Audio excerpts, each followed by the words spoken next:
All right, on to a new year of death and destruction. Lesson 6, Slasher Lesson 6. The goal is to introduce areas of attacks and some customizable offensive attacks. And what I use as a basis for this, I think, is Kill or Be Killed. They have a nice photo, and it's not a photo, they have a nice illustration. And they show some different areas to attack, and they talk about how deep the target is, how big the target is, and how quick to loss of consciousness, which is what we're really concerned about. And then, of course, death, which we're not so concerned about. If it happens, it happens. We were just defending ourselves in the best way possible. So again, the first thing I talk about is the brachial artery. Brachial artery runs right down in here. If you're chopping just above the elbow joint and you put a nice heavy hack and you come across the limb, you are going to sever the brachial artery.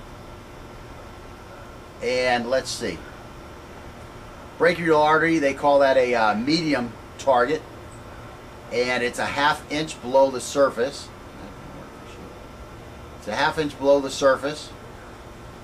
And again, think of it on just the inside of the arm.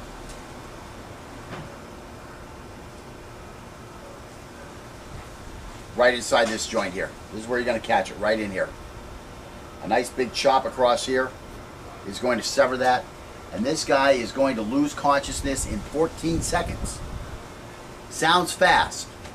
Sounds fast. Now go watch one of Paul Vunak's videos on YouTube where the guy has the marker and he's trying to cut the other guy up, and they go for maybe 10 seconds and the guy is cut up 6 or 7 times. So yeah, you cut this guy's, let's say his support hand, you cut his knife fighting hand here, he's got some problems. What do they call this again? Biomechanical, what's that word for that kind of a cut? Mechanical cut. A mechanical cut. You put a big mechanical cut across this guy's bicep here, and it's deep enough to get to his brachial. Loss of consciousness is the least of his problems. His big problem is going to be, do you want to take his carotids or not? That's basically going to be his problem, because he's going to be pretty defenseless. Especially, he's probably not going to continue to grip his knife if you chop him deep enough to get to his brachial. So again, loss of consciousness in 14 seconds probably isn't his biggest problem if you got his knife hand. However, it is a huge problem for you if you only got his support hand, because he's still going to be in the fight pretty well. This hand will be out. We'll make it easier for you to finish it. And again, death will come to our friend in 1.5 minutes. So he'll be asleep when it happens. You always want to die in your sleep anyways. So you did this guy a favor. All right, let's talk about the radial artery. Radial artery is, look for your pulse. Oh, you just found your radial artery. Okay, so that's your radial artery. You can see it's a little protected by the bone, but if you get a nice heavy chop in here, if you put a chop in on the wrist joint heavy enough to almost sever his hand, you got the radial. So again, radial is a small, tight target, 1/4 of an inch below the surface. So that's your danger area. It's easy to get to. Especially, that other guy can get to you pretty easily. A mistake all of a sudden can put you to sleep, loss of consciousness in 30 seconds. Death will come to you in 2 minutes. So make sure you win your fight. Let's see, carotid. Now we're looking at a large target. 1/2 inches below the surface. Again, feel around in here. Find a pulse.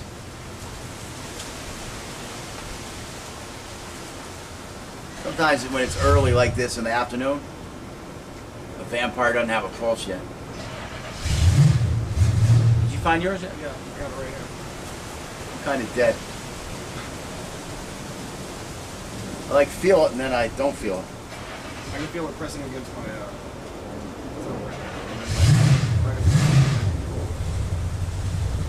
Feel the one side. I must be brain dead on one side. All right, so you feel it right up in here. Yeah, that's a pretty tough thing to get to. Nice heavy slash, an OJ style slash though. We'll take care of that. And you'll have loss of consciousness in 5 seconds. So why do we look at the carotid so much? Because we want to get out of this fight. 5 seconds, this guy's down. You bring that big slash across, you bring that reverse angle 4 across, big heavy 3, a nice freaking 7 with a C cut, a 6 with a C cut, you're going to find you some carotid. They don't talk about, I'm surprised that they don't talk about the jugular vein. I know you got to bleed out somewhat fast. I mean, all that blood that's going in from the carotid has to be coming out through the jugular. So you would think that the bleed out time for death would be pretty close to the same. However, a loss of consciousness, I can see where that's going to take a little longer. As long as blood is pumping into that brain, you're going to stay awake. You're going to have to run out of the blood pumping into the brain before you pass out. And so if the blood is only coming out the jugular, you're still going to have the blood in the body to keep going into the brain. So you're going to last a little longer.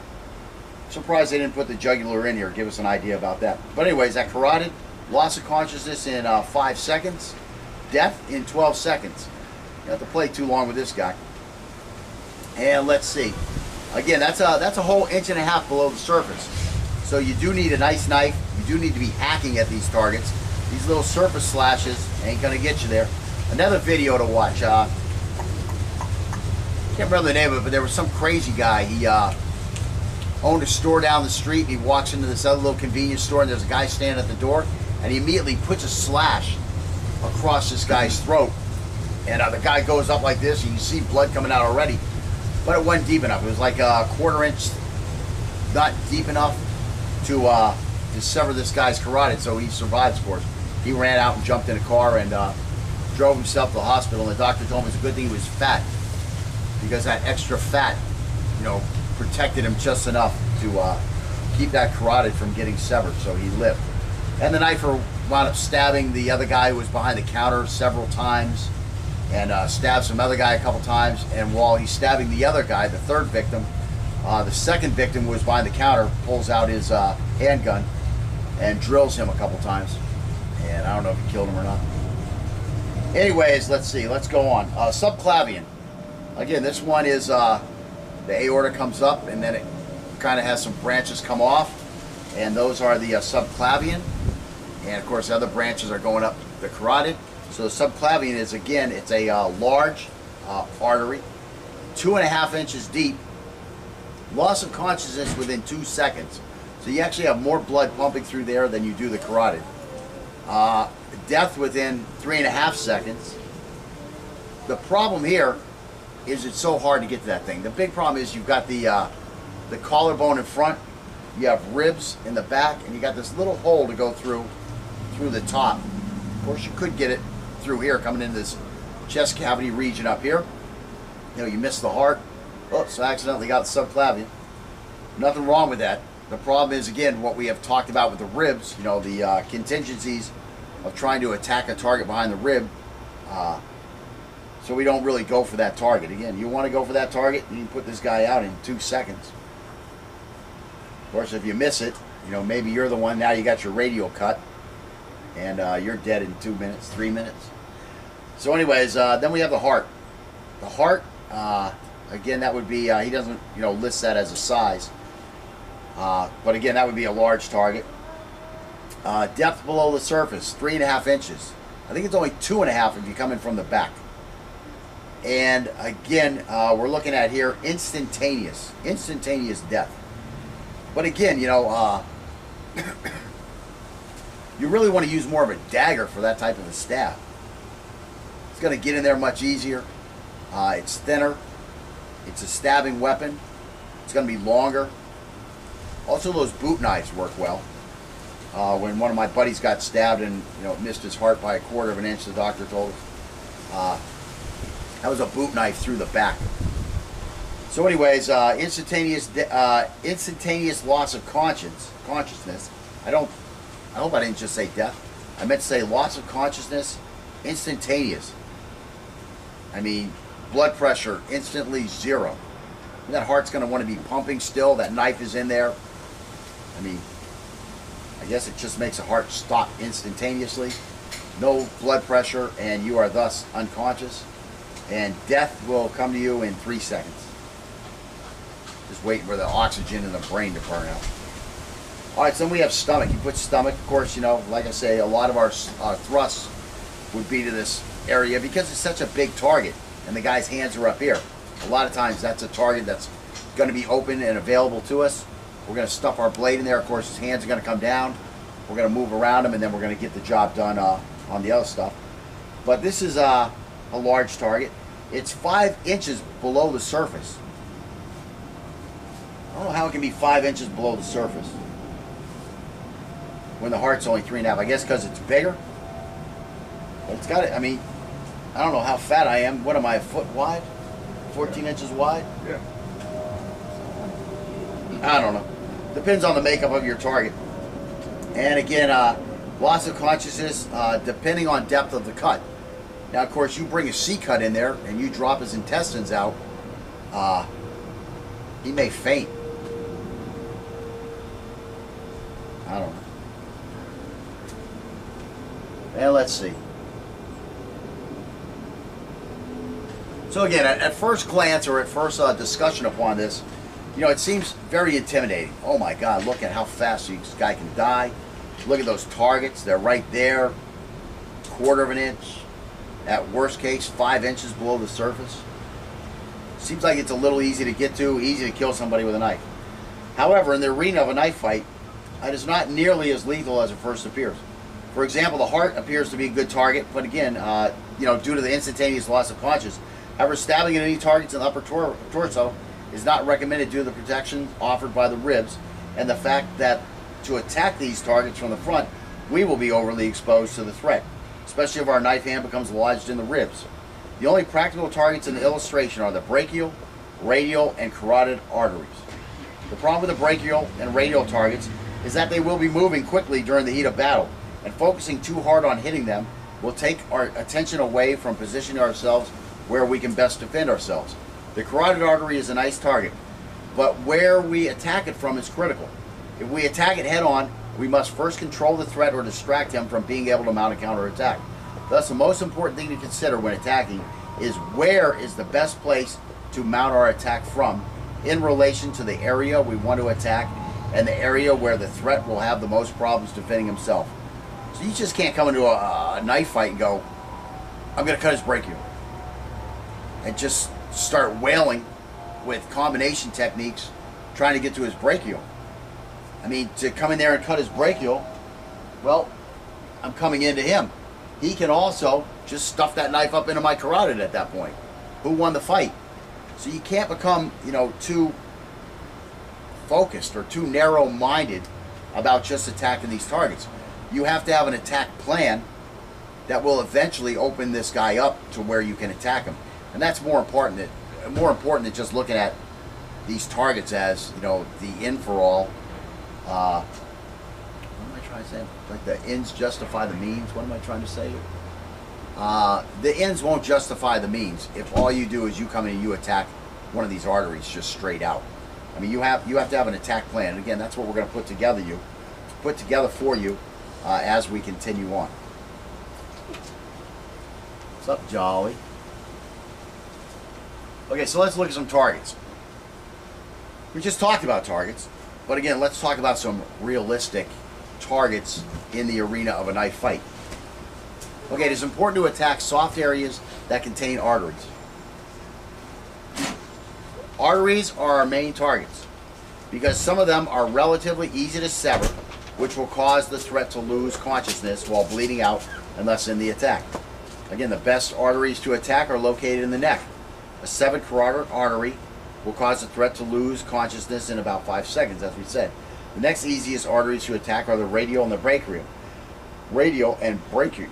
How do you say it? Brachial? And brachial. I can't say it all the time. However, if the threat is wearing a leather jacket, we will need a very sharp knife and a powerful slash to get the desired results.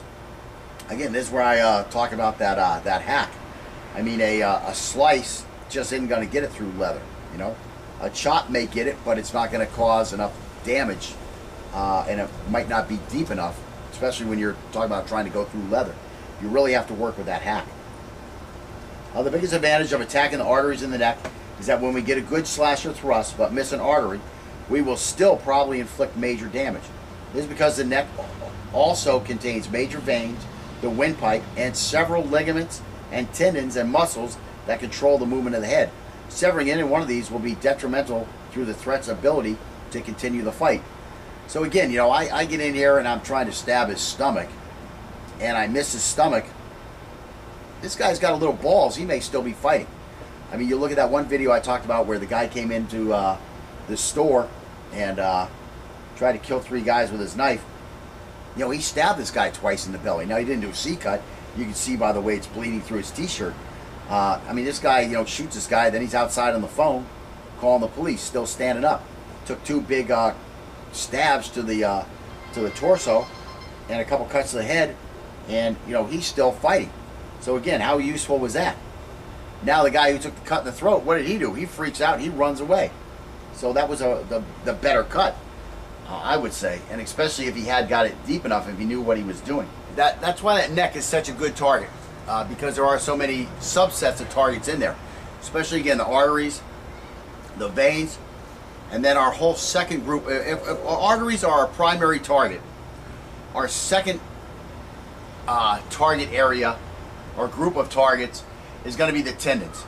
Tendons are the next most important target because they allow a muscle to control the threat's action. In general, tendons are located just above or below a joint, while ligaments are located within the joint. While cutting ligaments would be more debilitating, I mean, look at any guy in the football field who goes down with a ACL, MCL, or what's the other one, a LCL. Anybody who cuts, you know, breaks one of those, I mean, they're down. They're out of the fight. They can't control the leg anymore. So anyways, and those guys just rip those things. I mean, a full tear, just totally debilitating. So again, ligaments would be more debilitating, but unfortunately they're protected by muscles, tendons, bones, cartilage. So they're very hard to get to. I mean, literally, to cut a ligament, like in the wrist, or let's say the knee, you're literally just chopping the leg off. I mean, and, you know, that's what it would take to cut the ligaments. So it's very hard to do. Not impossible, very hard to do. Again, if we cut the correct tendons in a threat's weapon hand, wrist, or arm, the weapon will no longer be a threat. Also, cutting the tendons that control the threat's legs will limit his ability to bring the weapon to bear upon us. The problem with attacking a tendon is that we may be injured during the attack, and the trade-off will not be as preferable as our being injured while inflicting a fatal attack. Again, the clothing of the threat can act as armor to protect tendons also. The third most important area to attack is the torso below the rib cage and above the hips. This area is very large and thus makes it an easy to hit target. It also doesn't move a lot, not like the arms can flail around. Also, this area contains many major organs that may not bleed out quickly but will cause a huge amount of physiological and psychological damage to the threat. Again, making a successful C-cut in this area can end the fight immediately as the threat's innards start to fall out, or at least open the threat's defenses so that we can complete a final fatal attack to the neck throat area. Again, be very careful with leather, as a C-cut can cause the blade or the guard of the blade to become tangled in this material, making our retraction very difficult. And again, outlaw bikers wear that clothes or that uniform consisting of leather jackets and heavy denim trousers, not because it makes them look cool, but because it is a defensive uniform. Let's see. As mentioned earlier, the main reason we avoid targets like the heart and subclavian artery is because they are protected by bones. Hitting a bone with a knife during a thrust can be detrimental for several reasons. One, the knife will stop traveling, but the hand may continue forward and be sliced as it moves up and across the blade. Two, the knife may be deflected off the bone and twist the wrist, causing an injury or loss of grip. Three, the knife may become lodged in the bone. And finally, four, a collision with the bone may snap the blade.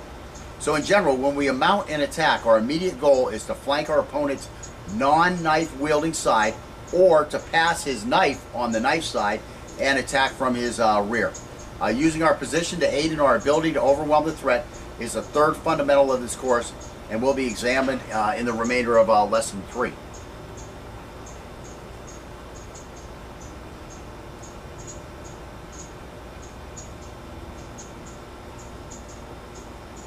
All right, one thing I want to say also is, you know, if you're going to be a knife fighter, you have to be on a knife fighter diet. You have to take care of your body. You have to eat the right foods. All right. Is going to be, do you want to take his carotids or not? That's basically going to be his problem. because he's going to be pretty defenseless. Especially, he's probably not going to continue to grip his knife if you chop him deep enough to get to his brachial. So again, loss of consciousness in 14 seconds probably isn't his biggest problem if you got his knife hand. However, it is a huge problem for you if you only got his support hand, because he's still going to be in the fight pretty well. This hand will be out. We'll make it easier for you to finish it. And again, death will come to our friend in 1.5 minutes. So he'll be asleep when it happens. You always want to die in your sleep anyways. So you did this guy a favor. All right, let's talk about the radial artery. Radial artery is, look for your pulse. Oh, you just found the brachial artery. Brachial artery runs right down in here. If you're chopping just above the elbow joint and you put a nice heavy hack and you come across the limb, you are going to sever the brachial artery. And let's see. Brachial artery, they call that a medium target, and it's a 1/2 inch below the surface. It's a 1/2 inch below the surface. And again, think of it on just the inside of the arm.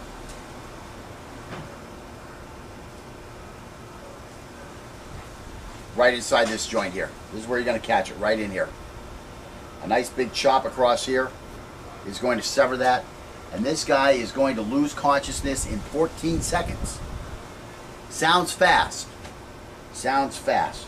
Now go watch one of Paul Vunak's videos on YouTube, where the guy has the marker and he's trying to cut the other guy up, and they go for maybe 10 seconds and the guy is cut up 6 or 7 times.